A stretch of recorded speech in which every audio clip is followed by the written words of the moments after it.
Am I the only one that whenever I watch a UK-based series or a reality show, I just start speaking in a British accent or a UK accent, and I'm not even from the UK. I'm from South Africa. Hello everybody, welcome to Nuance with Nondu, where we discuss movies, where we discuss social commentary, and where we discuss all sorts of stuff that really don't need any nuance. I took the idea from the TikTok I saw during November, No Nuance November, and my name is Nondu, so I was like, No Nuance with Nondu would be such a cute name for a channel. So today we're going to be talking about the new Netflix series that was released on the 17th of February called Behind Her Eyes. I just finished watching the first 2 episodes and oh my god. Oh my goodness, it is a lot, isn't it? In this YouTube series reviewing Behind Her Eyes, we're going to review all 6 episodes in the matter of 3 YouTube episodes, and there will be some spoilers, so please bear that in mind before you start watching my review and my reaction to the episodes. So let's dive into it. Behind Her Eyes. Behind Her Eyes was originally, it's by the author Sarah P. I'm not too sure what her surname is, and it was made into a series, a Netflix series that was released the other day, and I just stumbled upon it literally today. I'm filming this video on the 17th of Feb, so that's what I mean by today. And first things first, what I really love about the series is the fact that there is a black female lead, and she's not light skinned, she's not mixed race, she is a black, dark skinned, beautiful woman. I love that. Like, I absolutely adore that. We don't see a lot of black female leads in Netflix series unless the female is light skin or mixed race. So I really appreciate a dark skinned woman being in the female lead, being the desirable role in this play. So Behind Her Eyes is basically a psychological / thriller series where there are 3 main leads, actually 4 main leads I would say. So we have Louise, David, Adele and Robert. The series starts off showing us Louise. She's a single mother living in London, and she basically is getting ready for a night out. She's primping her hair, she's getting ready for a night out, and she ends up a night out with one of her friends, and her friends ended up cancelling on her. And what happens is she meets David, and David is this handsome man, white man, if I may add, and he seems very promising. He has this really nice Scottish accent, and then they bump into each other, and David and Louise bump into each other at the bar, whilst Louise tries to head home after her friend cancels on her, but Louise ends up pouring her drink on him, and basically David and Louise hit it off from the get-go. Their banter is good, their vibe is good, they even have a little bit of sexual tension between them, which through episodes 1 and 2 I just felt the sexual tension throughout the whole series, except that there's this one scene where David was acting up. Anyways, you guys will see in the episode when you watch it. And yeah, basically the sexual tension between these two is a clear attraction between the two of them, not just physical attraction but also personality wise. And what ends up happening is that David is married. David is married.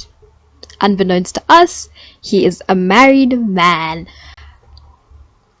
Anyways, I kind of predicted that, because after they had this really nice night out, meeting each other on a whim, he ended the night very, how would I say, like, I can't do this, and then like he walked away. It was very questionable. Why is he doing this? He clearly likes his girl, she clearly likes him. What's the issue here? So what ends up happening is that we meet his wife. So a part of me is like, yes guys, have a full-blown affair, but another part of me is like, this is really fucked up. Stop what you're doing. Just stop it. Let me know in the comments down below what you guys think about that aspect of it.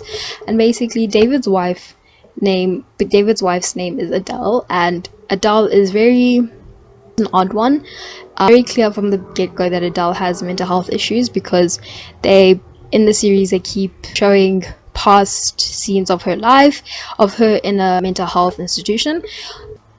Another thing in the show that they make very evident is that David and Adele's marriage is very tumultuous. It's very clear that David does not like Adele, but for some reason he's still with her and he still uses her for like sex and stuff. But even when they're having sex, he doesn't want to see her face, as if he's disgusted by her, but he is forced to stay with her. So that makes me believe and makes me think that David has something on Adele and Adele has something on David, because Adele is still staying with him even though David is treating her like shit, and David is still staying with Adele even though it's clear that he doesn't love her or even like it. It's clear he doesn't even like her at this point in time. So far so good, very promising. If you guys are into psychological thrillers, I suggest that you do watch it.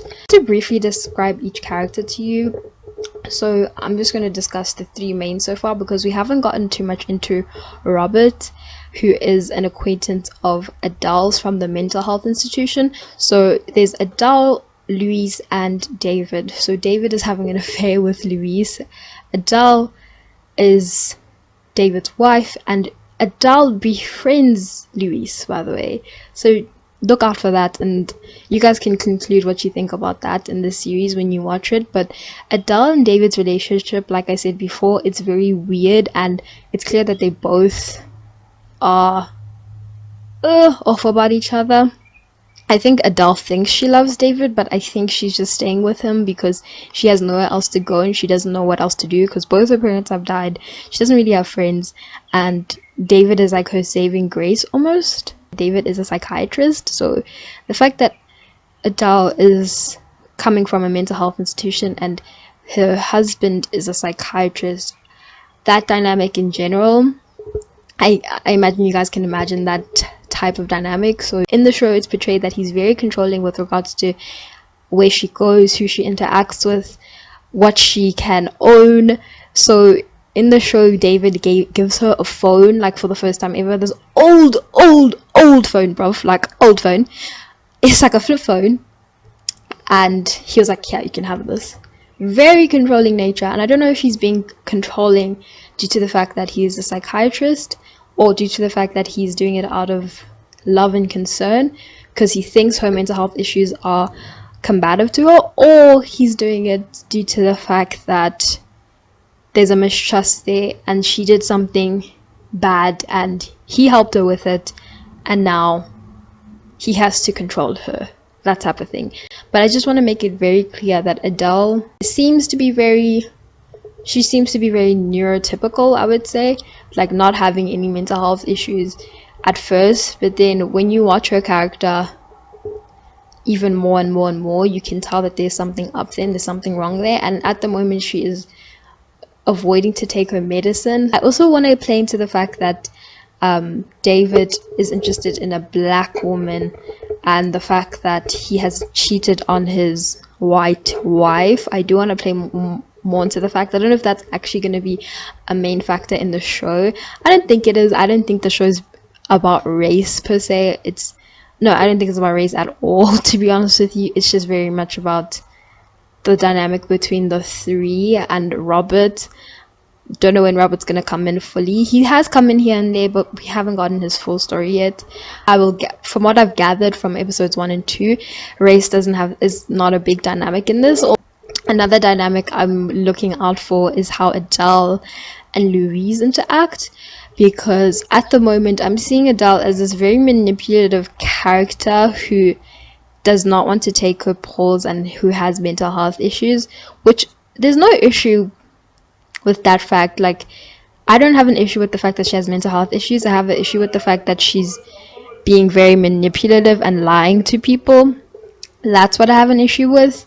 But hopefully we'll see more and more of her character within these episodes and what she is capable of. Guys, that's just my quick analysis of the series. And by the way, I just want to mention that it is, even if you don't want to watch the series, just watch episode 2, because oh my goodness, the sexual tension between Louise and David is literally reason enough just to watch it. Maybe because I'm a black woman and I'm like, yes girl, get your means, and this is like a success, and there's a successful man that is interested in her, and I'm like, yes.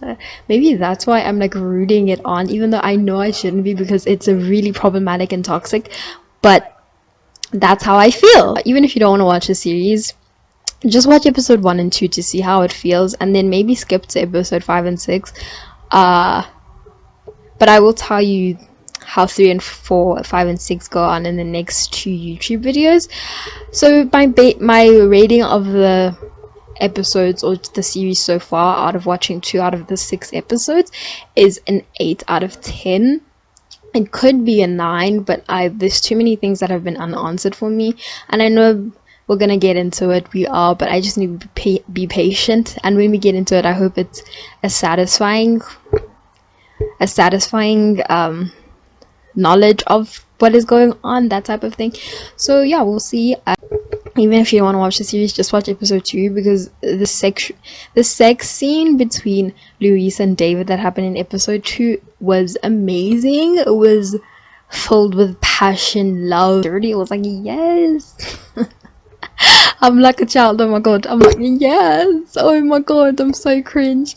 But you know what I mean, it's a very good sex scene in my opinion.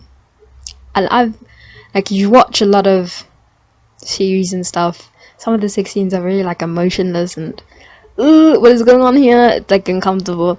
This one, oh my god, they both clearly wanted it. It was good. It was so bad that it was good. Like, it was bad in the moral sense, but it was good in the other sense. So also guys, I'm so sorry, excuse my British accent, it goes in and out, in and out. It's just every time I watch a UK series, my fake UK accent like comes in and out. And like during high school, people said my accent was so good with regards to like my UK accent, and I was so thankful. I was like, thank you. I can even do like different regions of the UK, like maybe Newcastle or Manchester or Scotland, you know, Edinburgh, you know. So basically thanks for watching my video guys. Please make sure to subscribe, as I am a new channel, I'm just starting out, and comment what you want to see me talk about in the next video, or just react to or review. But this was my first review reaction / commentary on this channel, and I'm so happy to have done it for you guys. Let me know if you want to see more. Thank you so much for watching. No Nuance with Nondu out. I will be back next week, or even sooner, because I plan on watching these episodes very quickly. So bye guys.